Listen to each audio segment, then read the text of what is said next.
look at that. That's a cream of potato soup. Now this is a lovely hearty soup that can be served as a dish by itself, just as an entire meal, or you can serve this as a side dish. Either way, this is a dish that you really need to try, and it's probably going to be a lot different than you expect. It is not your typical potato soup recipe. Take a look at this video, get an idea of what's going on, and I bet you try it once you've seen it. Hello, welcome back to Texas Cooking. Today we're going to do a nice little dish called potato soup. Most of the time, I think most of the potato soups that I've ever seen are kind of a chunky potato soup. This one's not that way at all. It's a cream of potato soup. It's very smooth, very creamy, and it involves a lot of flavors. The potato is the base, but it's got onion in there. It's going to have some carrot in there.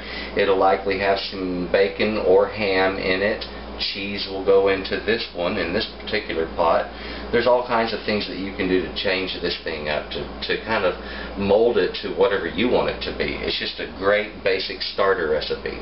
Now, of course, we're celebrating the potato on this one. But you see big, beautiful potatoes like that, and you're thinking, no, I want to bake that thing. Well, you know, you see those big bags of potatoes. They don't cost very much. They're usually a couple, $2 or $3 a bag of potatoes, and they have these little potatoes just like this in them.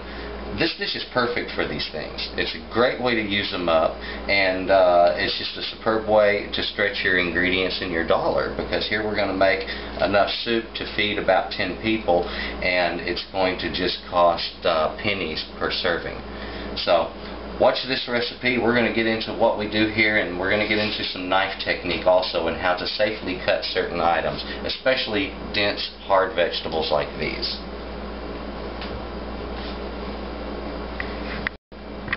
Okay, we're going to get into some different techniques on how to handle our vegetables, how to cut them safely, how to process them to make a nice soup. Now the potatoes, I'm going to have to boil these. So what I'm going to want to do on these is a simple dice. And the problem is you're dealing with these vegetables. They sometimes have a tendency to roll around on you, and it makes it kind of dangerous to go cutting with something that wants to move like that. So if you can make your first cut a gentle cut going through it, so that you have a flat edge for it to rest on, then you can handle this and cut it, whether it be thin slices or cubes or whatever. You can cut it safely because it's not rolling around on you. So get a flat side. And if you're going to cut like let's say French fries, you might want to make that flat side towards one edge by just slicing off a thin slice like so, and having a way to set it flat so it doesn't move around. So then you can cut long, thin strips that can then be turned and cut again the same way, and to get your French fries. Now for this dish, it's just important that we get these cut down into cubes. So what I'm going to do here, I've halved one. I'm going to half each of those halves lengthwise like we do here, and then just some short cuts. Now if you'll notice what I'm doing with my fingers, I'm not holding this potato this way because I might come up and hit the tip of one of them. I don't want to do that. I want to keep my fingers nice and safe. So what I'm going to do is curl them under. Now what happens when I do this is the back of the knife, or the side of the knife rather, along here, has the opportunity to then slide against my knuckles. And that keeps the knife away from any tips of my fingers that could be damaged. And all I have to do is just move my knuckles back to where I want the knife to land next. And I make nice little dice. This is a good way to boil something down like a potato, to make it soft so that you can process this into a mash to make potato soup with. You could leave them chunky the way many potato soups are, but this particular recipe we're going to make a mash out of this. We'll just toss that up in our pot. Now I'm going to do all of the potatoes the same way. But before I go on to the rest of those, I wanted to show you a few other things on slicing. Now slicing that onion safely, let's first start the way we did down here. Let's half it. Alright? And earlier I cut the ends off and peeled the outside of it off to process it to this point. Easy way to handle it that way. Now if I just want to cut some simple slices, then I would simply cut lengthwise across this way. If I wanted to dice this, I would first cut it this way, like so. Watch what I do here, real gently.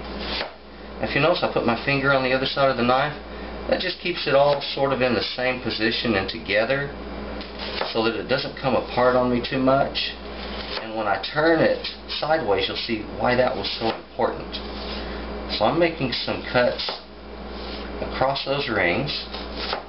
Make sure your knife is always just razor sharp when you do this. Now I turn it sideways, curl those fingers again, and make those cross cuts. See there? I have diced onion. That's all it takes. So the next time you want to dice your onion, there's your nice easy method to do it, and it's a good safe method. Okay? Now, for this dish, I'm going to also be preparing carrot, but I want to shred the carrot. Now you can use a box grater just like this, and it'll work fine. Just run the carrot across it like this, and it will shred down nicely. You can see we have some nice shredding there. And that's all we want to do. I'm going to shred these carrots so that they will cook down nice and soft and just be little orange specks in the dish to come. Okay, I wanted to get into something before I move on. I'm almost finished with cubing up my potatoes to boil. But before I move further on, I wanted to mention, how do we get the potato naked? Okay, if you're not used to doing this, you can of course use a paring knife like this and just place it against the potato and make a thin round cut, working your way around the potato as so. And you'll eventually take off all of that. But you end up usually losing a lot more meat that way. Another neat way of doing it is purchase one of these little vegetable peelers. These little items right here, and here's a different type, these are great for removing little thin slices off of any vegetable. See there? And you'll take the peel off just as easily as that. These things are just like whittling on wood, and they're very quick, they're a very efficient way of doing it, and they only cost a couple of dollars. So I recommend you try these.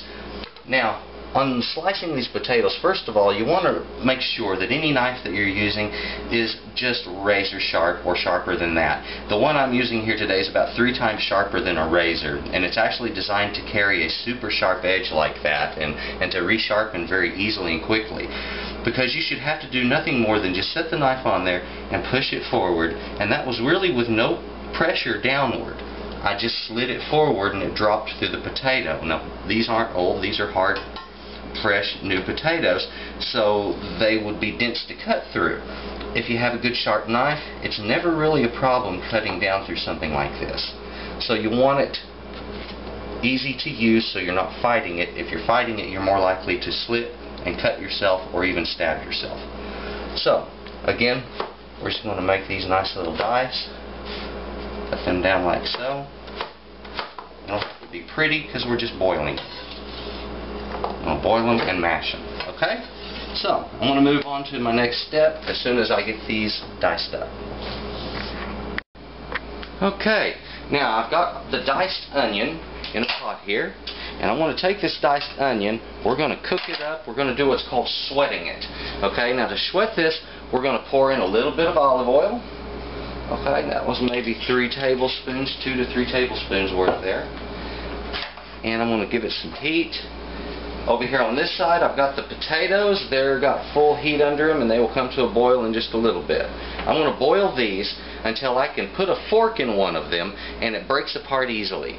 If the potato sticks to the fork and hangs onto it, then it hasn't been cooked enough. Okay? And I want to sweat the onions until they look somewhat translucent. So we're going to take them from white to translucent, and these to where they break apart easily. Okay, our sweating process has just begun on this. Now, I'm doing this with a closed lid. That's because you want steam to form around those onions as you're doing this. You're going to reduce your heat to a medium-low, and you're going to gently cook these in the olive oil and steam until they turn translucent. Now, if you'll notice, they've turned just a little bit, slightly starting to turn translucent, but it's not clearish yet. They're still somewhat white. So, this cooking has just begun. We're going to let these work for a while, but be sure to stir them occasionally. Otherwise you're going to get some browning, and we're not really looking for the browning. We're not looking to caramelize these. We just want to turn them kind of clear so that they will turn soft in our soup. Alright, I wanted to show you some tips and techniques on how to work garlic. After you take your cloves and break them away from the bulb. Now there's a lot of different ways people have of removing this paper from the outside of the clove. Some roll it in a little tube, other people just smash it once with a knife. I like to take it and just give it a firm twist while squeezing, and it just comes right off. All you're doing is just loosening it from the meat underneath. That's all you have to do. So, after you do all of these, and I want to show you how to process these in just a moment. Let me finish this up. Now that I have removed the paper from the outside of my garlic, I will then take and trim off the callus off of the end. And I check my garlic over to make sure there aren't any imperfections. This one has a little brown spot on it, so I'm just going to go ahead and remove that little thing. Alright, it may be good, it may be bad, I don't know, but it's gone now, so it doesn't matter. Now, I'm going to start by crushing this, and when I do this and I strike my knife, I kind of turn the edge of the knife here where it's sharp downward just a little bit, and then strike right up here on the flat of the blade. And what that does, it gives me a little smashed item here. Now the reason I do this is because when I'm mincing it, I don't want it rolling and bouncing all around the way this wants to do. That keeps it from happening. Okay? Now, and another. Now, to mince. I'm going to fine mince this garlic. The technique on this is quite simple. You want to take your knife, and you need a knife that has the ability to rock back and forth just like that. I'm going to take my thumb and fold it under. And I'm going to put my fingers on the front, on the nose of the knife up here, on the back, to provide a downward pressure, but it just needs to be light, about a pound of pressure. And then the handle, I'm going to take and gently holding it like so, I'm just going to take this and work it back and forth across the garlic. See that? Now, when you first do this, you'll be a little bit slow with it, and that's normal, and that's okay. When I first start to break it down, I'm kind of slow, but I get a little faster as I go. Now, once you're doing this, you can push some of this garlic off of the blade. Don't run your finger lengthwise to it, just kind of at an angle down to knock that garlic back off. I want to get it flat on the board so I can process it. Now, get the thumb under, fingers on the bull nose, and go at it. And this doesn't take very long.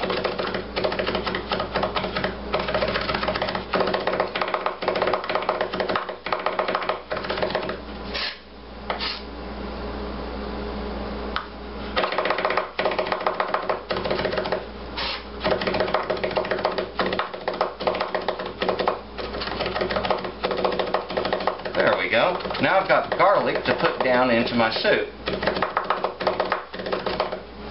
Fine minced. See how easy that is? It didn't take me a minute, did it? Okay? So, next time you want your garlic fresh and you don't want to have to pull out some contraption or gadget to make it happen, if you have a knife, that's all you need. There we go. Minced garlic. Now I was checking my onions, and it looks like they're getting to that little translucent point that I'm looking for. They're starting to get soft, kind of tender, have a translucent yellowish look to them. I'm getting a little bit of browning, some caramelization, but not enough to really affect this dish, okay? So don't worry about it if you get just a tiny amount of that. Just remember to keep that flame down low and to do this slowly and covered, and to stir it frequently. Now, to this, let me increase my heat, I want to add a couple of cups of chicken broth.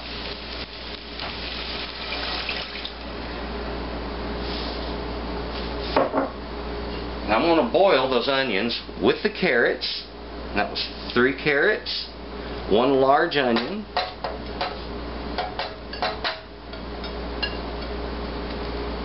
and some garlic.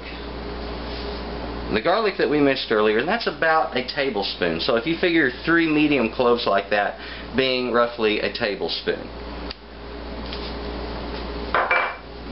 Now, I'm just going to let this come to a boil, and then I'm going to simmer it until all of these ingredients have turned soft and they're ready to go into a soup. Now the potato soup I'm going to be fixing is a cream of potatoes, so it's not like we're going to be boiling it. After the potatoes have been turned into a mash, this gets poured into it, and then we start adding our cream and finishing up the soup by seasoning it. So this is something that needs to be cooked well before it goes into the other pot. Let's give it a nice boil. Okay, I'm going to do a real quick test on my potatoes to check for doneness. Now remember, what we want to do is to push a fork into one of these. I've got a fork here, and we're going to find out how easily it breaks. Now, I'll push my fork in. Okay, it broke in half, but it's still fairly firm. So I'm going to cook them just a little bit more, because they shouldn't do that right there at all. So it's hanging on. Let's cook them about another 10 minutes at the most. Okay, it's been about 10 minutes. Let's see how that potato reacts to a fork again. You just pick one out of the middle there, push my fork into it. Does it still hang on? Believe it or not, that's still hanging on, isn't it? Well, that's not quite what I want yet. So, even though, see, got some of them in there that just aren't quite finished, let's give it a few more minutes. What the heck? It's not going to hurt anything. Now, when I'm finished with this, I'm going to start a mashing process on it. And that mashing process can be done in many ways. You can get yourself a potato masher, of which I do not have one here because I don't use them. But it's just generally a tool that looks sort of like the spoon here, except it has a flat base with holes in it, and you mash with it, or sometimes it looks like a zigzag wire. Another thing that works really well, if you don't have a lot of kitchen implements, take a cup or a glass, hold it by the top rim, and use the bottom of it, mashing the potatoes afterwards. Now you're going to have to drain these first, but you can use the bottom of a glass or a cup to mash potatoes with. So if you have nothing, there's something, and you can go ahead and make this dish. Give it a try. Now, let this boil a few more minutes, and then we'll get down to the mashing process. Okay, checking the potatoes one more time.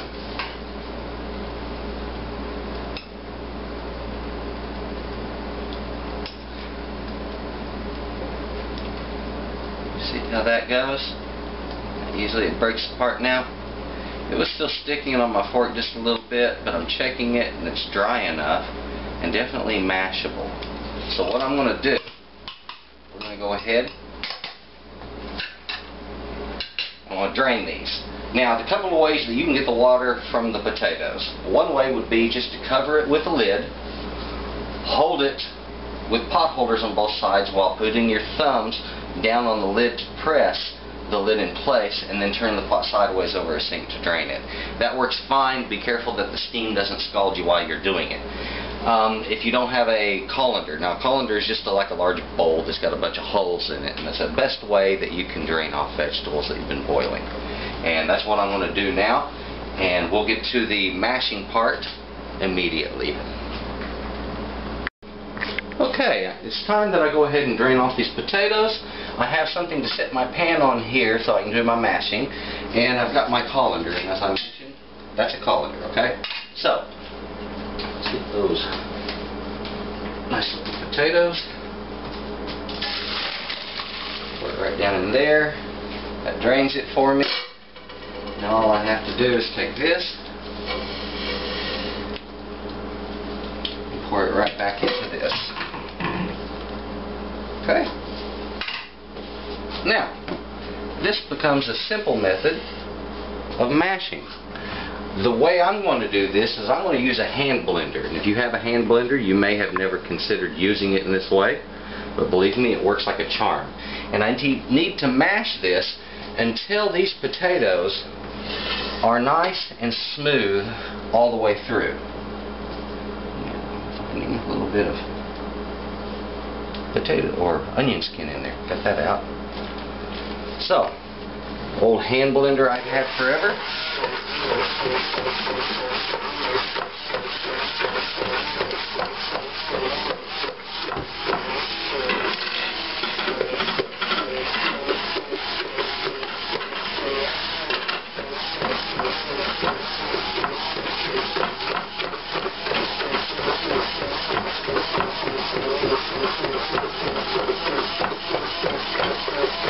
You do not have to worry about overworking these. You're not making mashed potatoes, okay? You're going to be mashing this till it's smooth so you get a good creamy base for your potato, or for your potato soup. You don't want them to be lumpy at all.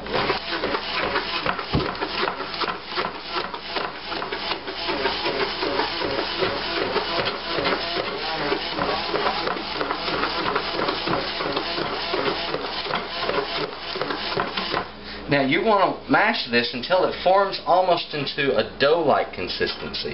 See here, it's still slightly flaky, and this would be wonderful had I added some butter and some sour cream and a little bit of salt, possibly bacon bits. This would have made a wonderful mashed potatoes, and I would have stopped at this point. Otherwise I'd be overworking it and it wouldn't make it heavy. In this case I'm going to overwork it and make it heavy. I want to make it more like a dough. So a little bit more.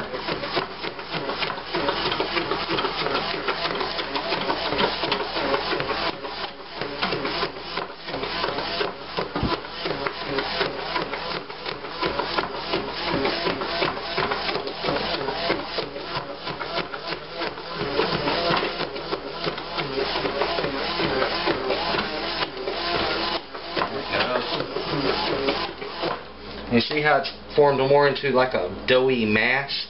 That's what you're looking for right there, and that's going to make a good potato soup.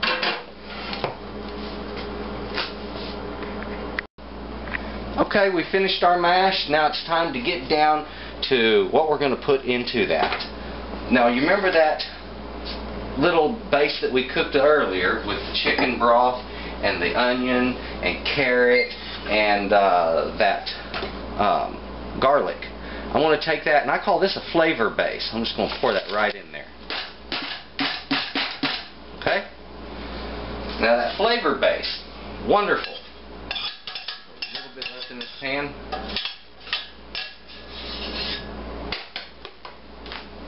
That flavor base starts with adding just tons of flavor to this. And by the way, if you want to try making mashed potatoes this way, and just make that flavor base a little bit smaller, hey, give it a shot. You might be surprised at what you get. Now, I've got that fairly well combined. Get this spoon out of here. I want to get a nice whisk in there. Go out and work things quickly. Now, I've got that combined. Isn't that beautiful? Okay, what I'm going to do next is I'm going to start putting in some milk. Now this is a cream of potato. I'm not going to use actual dairy cream for this. Actually, I'm using a dehydrated milk that's been reconstituted. The reason I'm doing this reconstituted milk is not going to curdle on me. I don't have to worry about watching this pot like a hawk. All I have to do is just get this sucker back up to temperature and add any other ingredients that I want to put into it to enhance it, such as ham or bacon or anything that you want. You can add some cheddar cheese. I want to do that on this one. You could add the other kinds of cheese. So experiment with this and just make it yours. Now, that's a good start, but it's still a bit on the thick side. I'm just going to keep adding this milk until it gets nice and soupy. Now to flavor this, I'm also going to be adding some mustard, white pepper, and salt. And an easy way to remember this is you've got a white dish, so use white spices. So that's a neat way to remember what to put in there.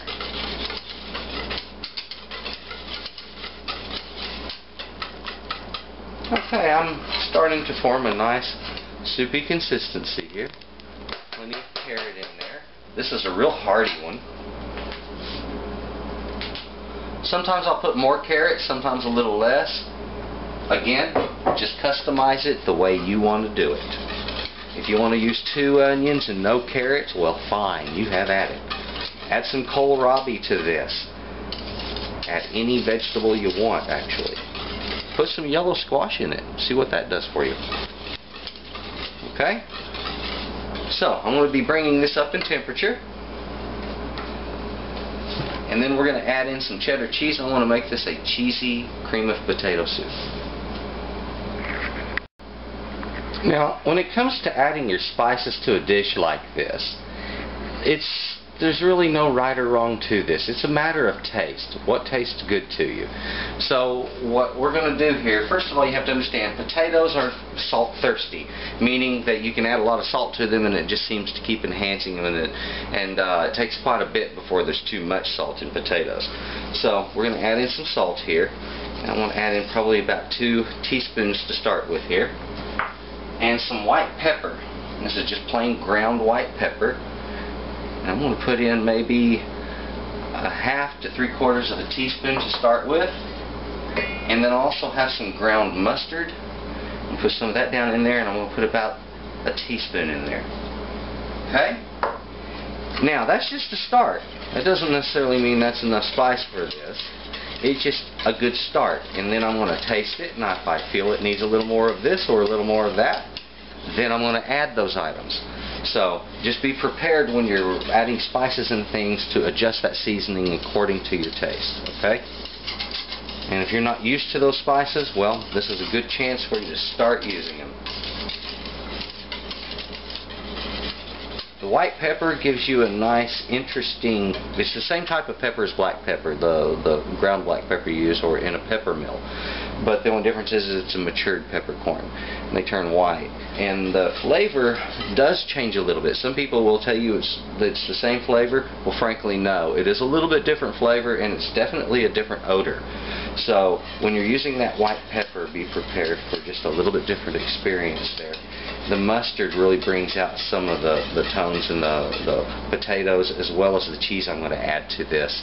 And of course the salt just brings all of the different flavors alive.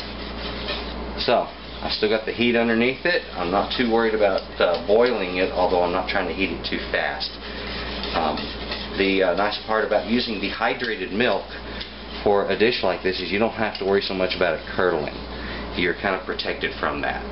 You remove the fat from that milk, and then suddenly it's not interested in curdling on you. So there's an advantage to that. Otherwise you're going to have to worry about that in the process of making your soup if you're using fresh whole milk. Also on the cheese, be careful with it. Make sure you bring this to a good temperature, but then shut it down to put the cheese in there, and the cheese will slowly melt in. You don't want it to get too hot or it will curdle. So I'm going to keep it a nice smooth consistency. So far it's coming along, we just got to give it time to heat. Okay, my soup has got a nice steaming going on. It's not boiling, it's not quite simmering or anything like that, so it's just right, and I've got it down to a very low heat. So I can add my cheese and get that to melt in and make it nice and smooth and creamy. Also, I've got some bacon bits here, and maybe a 1/4 cup that I'm going to add to this. First thing I need to do, I've got my salt ready here and my other ingredients. I need to taste this dish and see if I need to correct any of my seasonings before I go any further. First thing I want to do is I want to put my spoon down in this. Now this is sort of a dual test. I'm testing the consistency of the soup for its thickness, also to see how smooth it is for any grains of potato, and it looks very smooth. And then that allows me to also taste it, and I can adjust my seasonings if I need to. Now, that tastes somewhat sweet and bland. So what I'm going to do, I'm going to add in a couple more teaspoons of salt, and I'm going to add in about another teaspoon of that mustard and another teaspoon of the white pepper.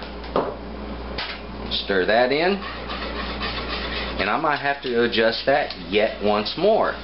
But I'm not going to do it until I get these other ingredients in, because that bacon is going to add some salt, and there will be a saltiness that's imparted to it from the cheddar cheese as well. So, let's start with that cheddar. Let's just sprinkle some of that in there and give it a good stir.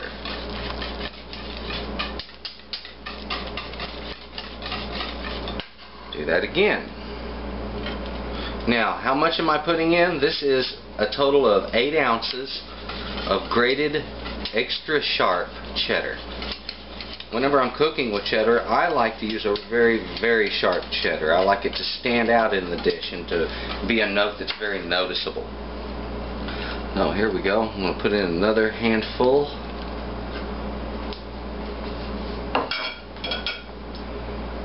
Pour in some of that bacon. About half of the bacon to start with. And I'm going to look at my dish and decide if I want more or less. Well, less not doable, more is. Less is the way I've started with. And when I started with a 1/4 cup, I thought, that's a half a pot of soup, that size pot. So, is that going to be enough? And I wasn't sure, but I thought we'll work it in and find out. So, you get a fresh spoon here. Maybe you're cooking for others, you don't want to use a spoon that you've just had in your mouth. So we're going to check that again. There we go. Color's improved a little bit from that cheddar, huh? Let's taste that and see how good it is. Okay, my saltiness has come up right where it needs to be. The bacon is good. Could use just a little more bacon. Not going to hurt it. Add a little bit more of this cheddar. That's pretty much the majority right there. In fact, this is going to be all of it. So full 8 ounces. Now, for the most part, once this cheese is melted, this soup is ready. Okay?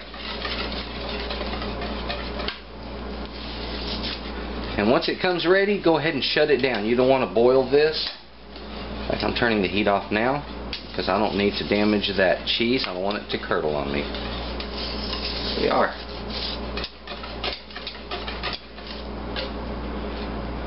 Okay, potato soup. That's all you have to do. Feel free to adjust this and jazz it up to your desires and to use it in your dishes however you'd like. I hope that you enjoyed this video, and please check out our other cooking videos. There's a lot of them on our channel.